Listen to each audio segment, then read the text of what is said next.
Hello, welcome to Washington Talk. I'm Connie Kim. North Korea slams defectors' anti-North Korea leaflets as Seoul pushes to ease regulations on inter-Korean cooperation. There's also controversy on South Korea's moves to amend the Inter-Korean Exchange and Cooperation Act, while the U.S. stance remains clear that it will maintain pressure on North Korea. Today, we discuss these and more. Joining us today is Daniel Glaser. Mr. Glaser is a principal with the Financial Integrity Network. He previously served as Assistant Secretary for Terrorist Financing at the Treasury Department in the Obama administration, responsible for helping to coordinate counter-terrorist financing. Scott Snyder also joins us today. He's a Senior Fellow for Korea Studies and Director of the Program on U.S. Korea Policy at the Council on Foreign Relations. His book, South Korea at the Crossroads, examines the trajectory of South Korean foreign policy and offers predictions. Thank you so much for joining us today. Thanks for having us. Thank you. Now, I want to start with North Korean leader Kim Jong-un's sister's statement threatening to scrap the comprehensive military agreement and the Inter-Korean Liaison Office. North Korea said it was determined to shut down this liaison office if South Korea does not stop defectors and activists from sending leaflets across the border. So, Mr. Snyder, I want to ask you, what is the significance of the timing of this, especially when Seoul is pushing to ease regulations on inter-Korean cooperation? I think in some ways what Kim Yo-jong is doing is giving South Korea an identity test and also a loyalty test. And so basically on the loyalty test issue, Kim Yo-jong has issued a kind of threat to the Moon administration to do Kim Jong-un's bidding on the issue of leaflets. It's a way of extending Kim Jong-un's authority beyond his borders, rather than allowing the leaflets to come in and penetrate information into North Korea. And on the identity check, in many respects, this is very consistent with the KIDI strategy, the Our Nation Together strategy, where essentially Kim Yo-jong is testing the extent to which South Korea will line up with non-criticism of Kim Jong-un. Mm-hmm. So South Korea did condemn these activists and defectors for raising tensions with these leaflets. And an official from the presidential office of Cheongwade said that sending leaflets, these leaflet campaigns do no good and all harm. But human rights experts have pointed out that it's important to guarantee to give outside information to North Koreans. So what do you think of South Korea's response that these leaflets do all harm and no good? Well, the biggest challenge really is that North Korea is asking the South Korean administration to curb the right of freedom of expression guaranteed under South Korea's constitution. And what that does is it extends the expression of loyalty that is required in the authoritarian system of Kim Jong-un to South Korea. And so for South Korea to go along with this, it would essentially be almost like responding to the demand of a mafia representative who is offering a protection racket. And it'll be interesting to see how South Korea responds. I'm sure that these leaflets are annoying, at the very least, to the South Korean government as it tries to pursue a particular foreign policy with respect to the North. And you know, I do think it is likely debatable how much practical impact these leaflets actually have in North Korea. I guess they have enough that the North Korean government wants to see them stopped. But you know, that could be a symbolic move on the North Koreans' part as well. But it is going to be interesting to see how South Korea balances its commitment as a democracy to human rights and to free speech with its legitimate desire to be able to pursue a foreign policy with respect to a neighbor. Mm-hmm. South Korea's unification ministry did say that it's reviewing legislation to ban sending these anti-North Korean leaflets across the border. And there has been criticism, like you mentioned, that it's going to suppress the freedom of expression. So how do you assess South Korea's response to North Korea's statement? Well, I personally think that the statement makes it a lot harder for the Moon administration to maneuver. The issue of information flow into North Korea is one that should be guaranteed as an act of South Korean citizens, but the question of how to most effectively get information into North Korea, I think, is a debatable one. And it's not necessarily clear that the balloons are necessarily the best method or are achieving the best results because of the penalties that North Korea can impose on individuals who might come into contact with those leaflets inside North Korea.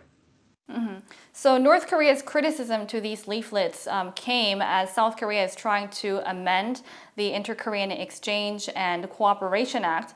And reportedly, this new law will allow joint inter-Korean joint investment in each other's territories, and it will allow North Korean companies to employ South Korean employees vis-a-vis.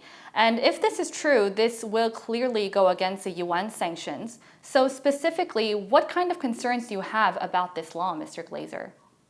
I suppose we're going to have to see the laws in detail, but they certainly sound like they violate any number of UN restrictions relating to joint ventures, restrictions relating to provision of financial services, relating to public support for trade. So there's any number of provisions within the UN Security Council resolution sanctions that these might run afoul of.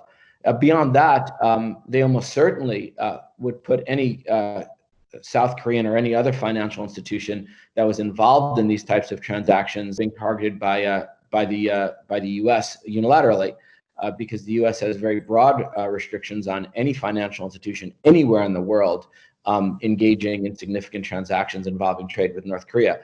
So certainly any South Korean entity that would be involved in this type of arrangement would be putting itself in jeopardy of being targeted at least by the United States.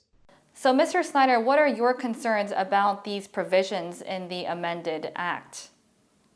It's not clear to me, especially at the moment when the UN sanctions effort is really focused on curtailing North Korean access to international finance, how allowing North Korean firms to operate within South Korea would be consistent with that objective.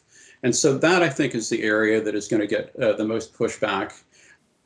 I do want to touch upon the benefits of the inter-Korean cooperation. So previous South Korean administrations have tried to use inter-Korean cooperation to garner progress in the denuclearization process. So what are the benefits for this?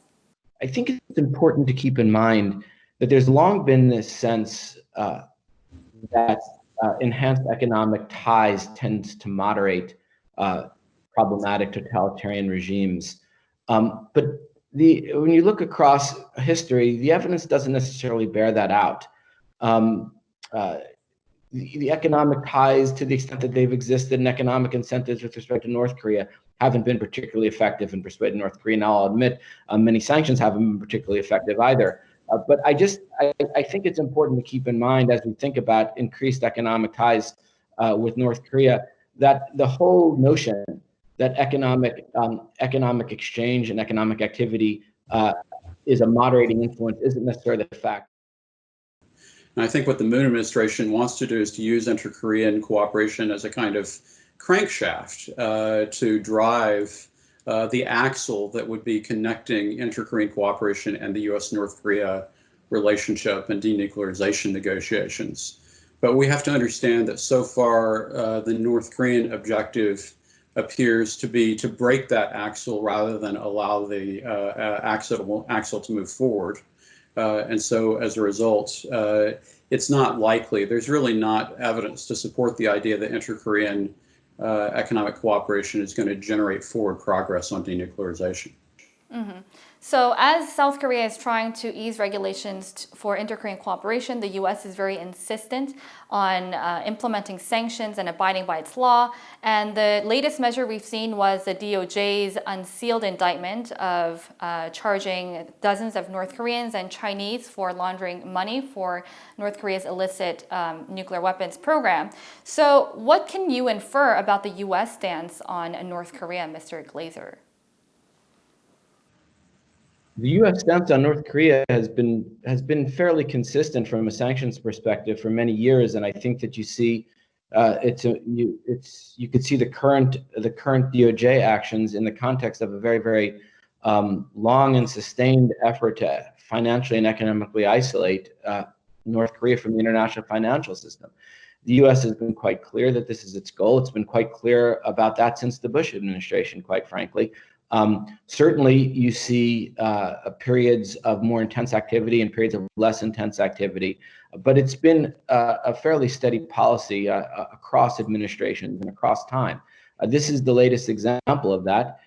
It is interesting in that it targets entities within China, but this is not the first time the U.S. has targeted entities within China with respect to North Korea. It's done so in the past, but it does show that there continues to be a desire by the United States to see financial institutions and other entities around the world exclude North Korea, and it's going to continue down that road, and it's not going to let up on that. And according to this indictment, we've seen that Chinese banks have also been engaged in laundering money in this process. So as tensions between the U.S. and China escalate right now, do you think the U.S. will go as far as to imposing sanctions on these large financial institutions like you mentioned? There's long been a criticism of U.S. policy with respect to North Korea, that the U.S. doesn't have a North Korea policy. What it has is a China policy that has implications for North Korea. And I think that while that's overstating it, I do think that there's some truth to that. The U.S. has a whole variety of large, important issues with China, of which North Korea is one. And one might argue the most important one, but others might argue differently. And the U.S. is constantly having to balance a variety of factors in how it approaches China with respect to North Korea. The fact of the matter is that for all the talk about maximum pressure from the United States on North Korea, unless China is assisting with that quote unquote maximum pressure, it's not going to be maximized. It's not going to be maximized. The question that the U.S. has to ask itself is how to get China to take those steps. I'm frankly not so sure that there's any way to get China to take those steps. But the U.S. needs to ask itself, to the extent that it wants to accomplish this, is being persuasive, is providing incentives, or is targeting major Chinese financial and economic interests the right way to get China on board with a more maximal pressure strategy. Mm-hmm. So you're saying that in order to get maximum pressure, China's role is critical. And so, Mr. Snyder, I want to ask you, so would incentivizing China be important, or would penalizing China be important in order to get China on board, like Mr. Glaser said? Basically, North Korea's nuclearization is a threat to both the U.S. and China. But increasingly, we've talked about the deterioration of the U.S.-China relationship, but we also have to recognize that China is increasingly, at least tacitly, non-cooperative with the UN sanctions. And I think that is a trend line that might make it more tempting for the U.S. to take unilateral measures, including potentially designating or penalizing Chinese banks. It could come out of a sense of frustration, with the hope that it would remind China of the need to cooperate on North Korea. But the reality is that it's going to be very hard for the U.S. to unilaterally achieve its objectives toward North Korea if China is actively opposing the U.S. objective of denuclearization. So we'll have to see how the U.S. pushes and persuades China to implement the sanctions. Thank you for joining us today, Mr. Glaser and Mr. Snyder. Thank you. Thank you, Connie. Thank you. That does it for today's Washington Talk from Voice of America. Please join us again next week for more analysis on North Korea. Goodbye.